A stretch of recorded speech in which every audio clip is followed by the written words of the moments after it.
नमस्कार। आज हम आपको वक्त में पीछे ले चलते हैं, साल 1925 में, और पड़ताल करेंगे इतिहास के एक ऐसे सनसनीखेज केस की जिसने पूरे ब्रिटिश साम्राज्य में तहलका मचा दिया था।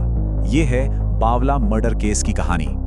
जरा सोचिए, 1925 का बॉम्बे, गाड़ियों का शोर है, समंदर की हवा है, और इन सब के बीच अचानक एक चीख गूंजती है। एक ऐसी चीख जो इतिहास के पन्नों में हमेशा के लिए दर्ज होने वाली थी।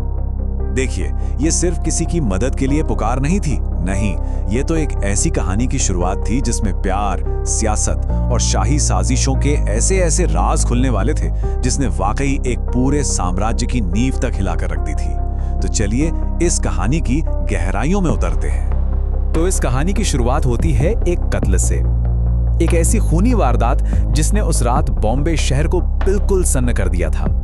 साल था 1925, जगह बॉम्बे की एक सड़क। बीच सड़क पर एक शख्स की लाश पड़ी है जो खून से लथपथ है। नाम था अब्दुल कादिर बावला, शहर का एक जाना माना अमीर व्यापारी। और देखते ही देखते चारों तरफ भीड़ जमा हो जाती है।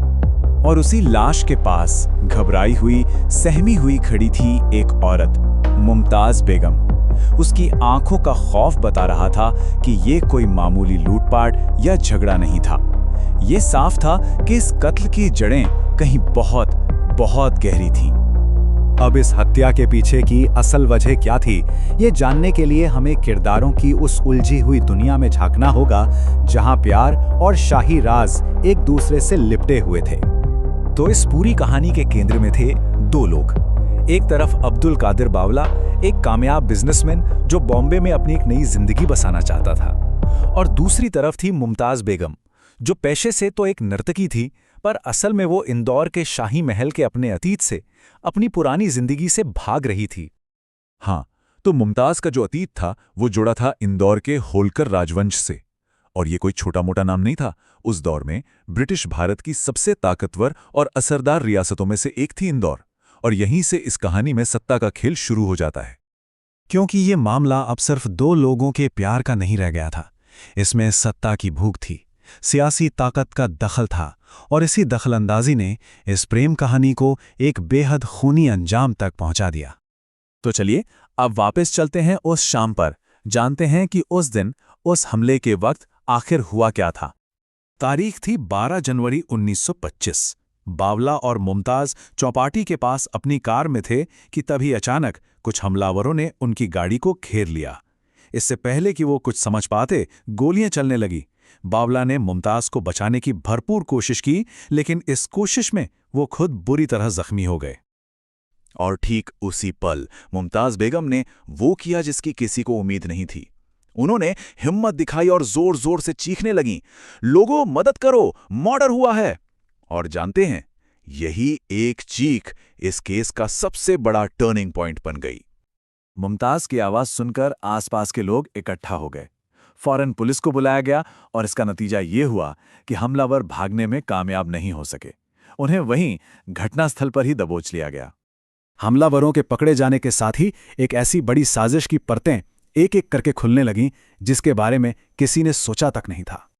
अब जब जांच शुरू हुई तो पुलिस के सामने पहला सवाल यही था, क्या यह हमला असल में मुमताज को अगवा करने की कोशिश थी जो नाकाम हो गई, या फिर क्या इसके पीछे कोई ऐसा था जो मुमताज को जबरदस्ती वापस उसी इंदौर के शाही महल भेजना चाहता था जहां से वो भागकर अपनी नई जिंदगी शुरू करने आई थी।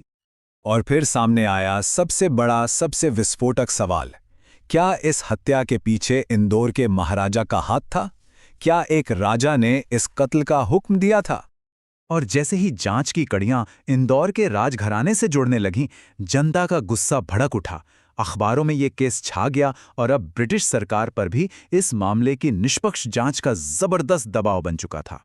खैर, मामला अदालत तक पहुंचा, और इसके नतीजे ने वाकई इतिहास बदल दिया। लेकिन कुछ सवाल वो हमेशा के लिए अनसुलझे ही रह गए। इस केस की टाइमलाइन बहुत तेजी से आगे बढ़ी। देखिए, जनवरी 1925 में हत्या हुई। सिर्फ 2 महीने के अंदर मार्च तक बॉम्बे हाई कोर्ट में ट्रायल शुरू हो गया, जिस पर पूरे देश की नजरें टिकी थीं, और इसका असर इतना गहरा हुआ कि आखिर में फरवरी 1927 आते आते इंदौर के महाराजा तुकोजी राव होलकर तृतीय को अपनी गद्दी छोड़नी पड़ गई। ये केस कई मायनों में एक मील का पत्थर साबित हुआ। इसने अदालती कार्रवाई के लिए एक मिसाल कायम की। इसने एक गवाह की गवाही की ताकत को साबित किया और सबसे बढ़कर इसने ये दिखाया कि अगर जनता की आवाज़ एक हो जाए तो वो बड़े-बड़े सत्ता के सिंहासन को भी चुनौती दे सकती है। अदालत ने अपना फैसला सुनाया, कुछ लोगों को सज़ा भी हुई, लेकिन एक सवाल आज भी कायम है। क्या पूरा सच कभी सामने आया? क्या ये सिर्फ एक जुनून में किया गया अपराध था, या फिर सत्ता के लिए एक सोचा समझा खूनी संघर्ष? शायद इस पूरी कहानी से जो सबसे ज़रूरी बात सीखने को मिलती है वो ये है कि सत्ता चाहे कितनी भी बड़ी क्यों ना हो, सच्चाई की आवाज़ अक्सर आम लोगों के बीच से ही उठती है। बावला मर्डर केस एक ऐसी ही कहानी है। कुछ राज तो वक्त के साथ खुल गए, लेकिन कुछ शायद हमेशा के लिए दफन हो गए। पर यह कहानी हमें हमेशा याद दिलाती है कि सच और इंसाफ की लड़ाई कितनी जटिल हो सकती है, और कभी-कभी इसकी सबसे बुलंद आवाज़ जनता की ही आवाज़ होती है।